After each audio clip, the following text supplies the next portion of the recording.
राधे राधे, हर हर महादेव। मित्रों, आज का पंचांग है 8 दिसंबर 2023, दिन है शुक्रवार, आज है एकादशी।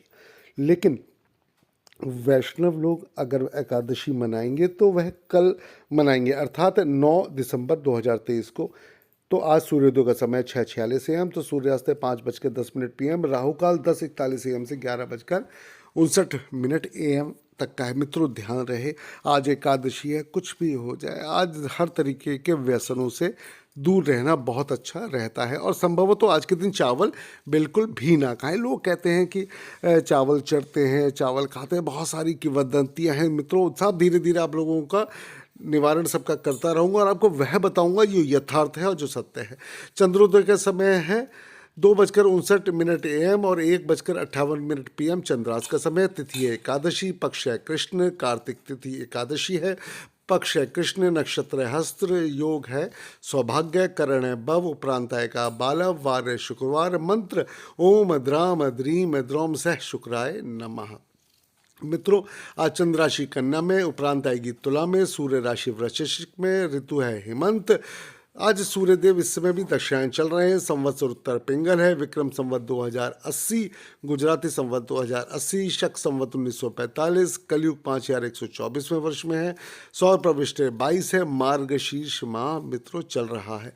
आज दिन की चौघड़िया के शुभ मुहूर्त है, चर मुहूर्त है 6:47 AM से 8:05 AM, 8:05 AM से 9:23 AM, 9:23 AM से 10:41 AM, 11:59 AM से 1:16 PM, 3:52 PM से 5:10 PM और रात्रि की चौघड़िया में 8:35 PM से 10:17 PM, 11:59 PM से 1:41 AM और 1:41 AM से 3:23 AM और 3:23 AM से 5:05 AM तक का चरम शुभ मुहूर्त है।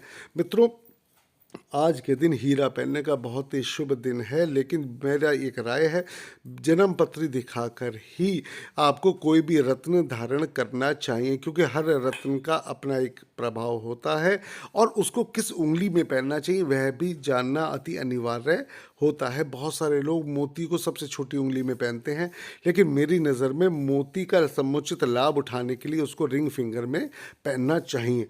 इससे धन सुख समृद्धि की वृद्धि होती है। मित्रों, आज शुक्रवार का दिन है। आज माँ लक्ष्मी के मंदिर में जाएं, 2 धूपबत्ती के या अगरबत्ती के पैकेट लेके जाएं, एक वहीं छोड़ दें और एक वहाँ से जलाकर चले आएं। दिशाशूल वायव्य कोण में, योग निवास आग्नेय कोण में, गुरु तारा उदित है, शुक्र तारा भी उदित है। चंद्र स्थिति तुला राशि में, व्रत मुहूर्त में आज उत्पन्ना एकादशी व्रत है और कल 9 तारीख को वैष्णव लोगों का एकादशी व्रत है। यात्रा विचार, शुक्रवार को मीठा दही खाकर यात्रा पे निकलना चाहिए या मीठा बतासा भी खा के निकल सकते हैं। आज का मंत्र ओम द्राम द्रीम द्रोम से शुक्राय नमः। आज किसी भी ब्राह्मण को सफ़ेद वस्त्र अवश्य भेंट करें, इससे शुक्र की महादशा, अंतरदशा, प्रत्यंतर दशा में लाभ प्राप्त होता है। आज के दिन जो भी व्यक्ति गूलर के वृक्ष में जल चढ़ाता है तो उसके कर्जा धीरे धीरे दूर होना शुरू हो जाता है, धन धान्य की वृद्धि होनी शुरू हो जाती है। और आज का प्रभावशाली मंत्र आपको बोल ही चुका हूँ। और आज माँ लक्ष्मी की आराधना विशेष प्रभावी है, लेकिन माँ लक्ष्मी की आराधना और भगवान विष्णु की आराधना साथ साथ करने से आप लोगों के समस्त घर में सुख समृद्धि का वास रहता है। अब उत्पन्न करते हैं मित्रों एकादशी की कथा।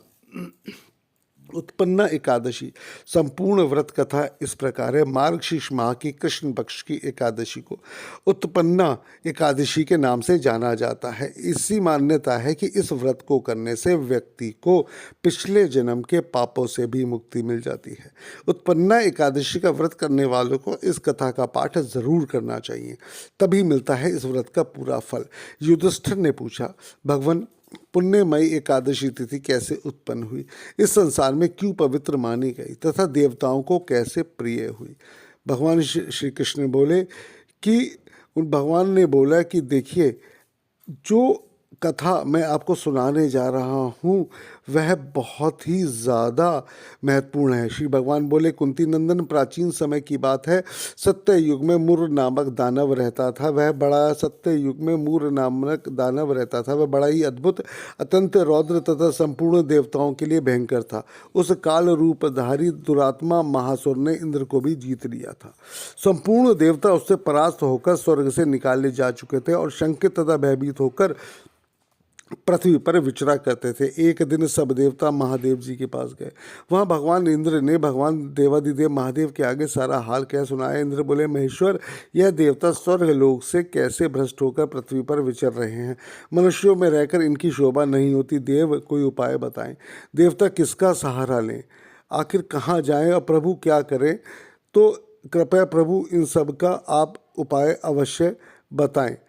तो महादेव ने कहा, देवराज, जहाँ सबको शरण देने वाले, सबकी रक्षा में तत्पर, जहाँ सबको शरण देने वाले और सबकी रक्षा में तत्पर रहने वाले, जगत के शरण देने वाले, सबकी रक्षाएं तत्पर रहने वाले जगत के स्वामी भगवान गरुड़ध्वज विराजमान है, वहाँ जाओ, वे तुम लोगों की रक्षा करेंगे। भगवान श्री कृष्ण कहते हैं, युधिष्ठिर, महादेव जी की बात सुनकर परम बुद्धिमान देवराज इंद्र संपूर्ण देवताओं के साथ वहाँ पर गए।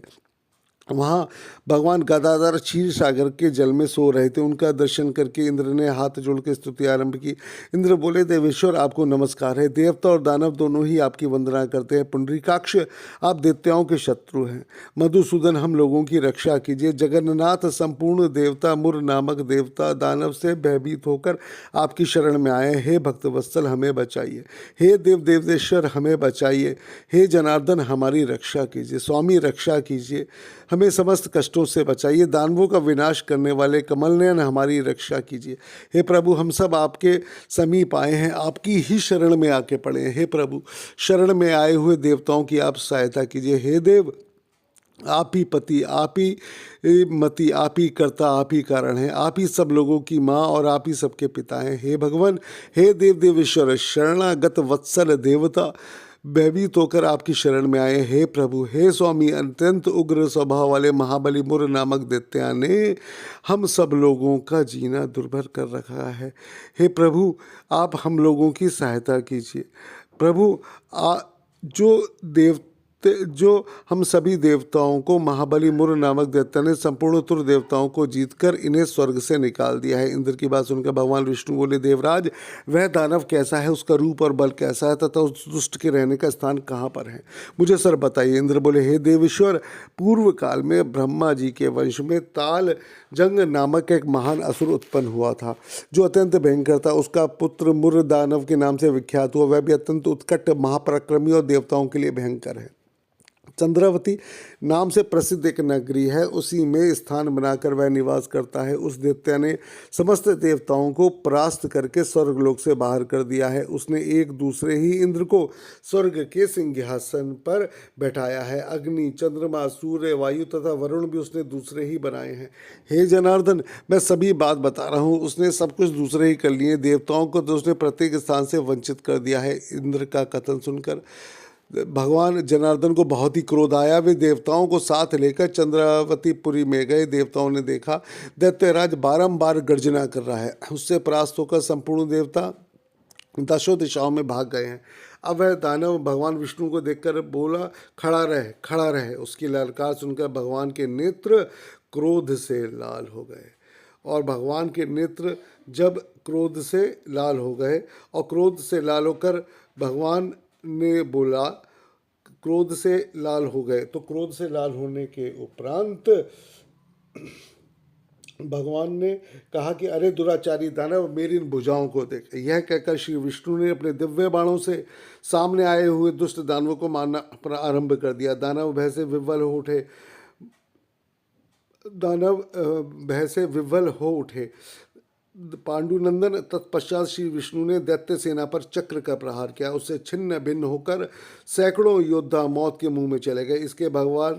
इसके पश्चात भगवान श्री मधुसूदन बद्रिकाश्रम को चले गए। वहाँ सिंहावतो नाम की गुफा थी, जो 12 योजन लंबी थी।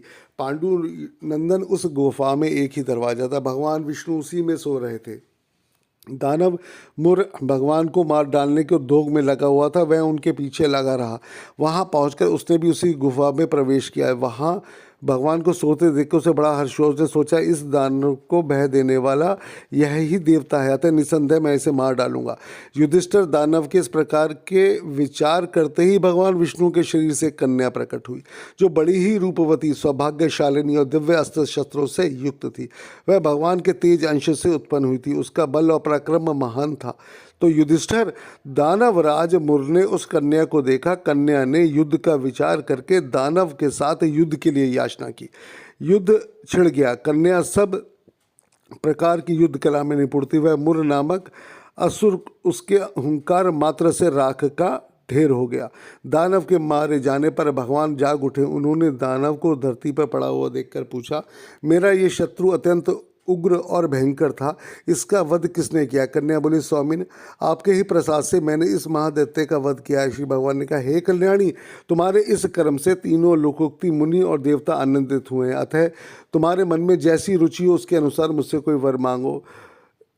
अतः कर्म से तीनों लोकोक्त मुनि और देवता आनंदित हुए। अतः तुम्हारे मन में जैसी रुचि हो उसके तुम्हारे मन में जैसी रुचि हो उसके अनुसार मुझसे कोई वर मांगो।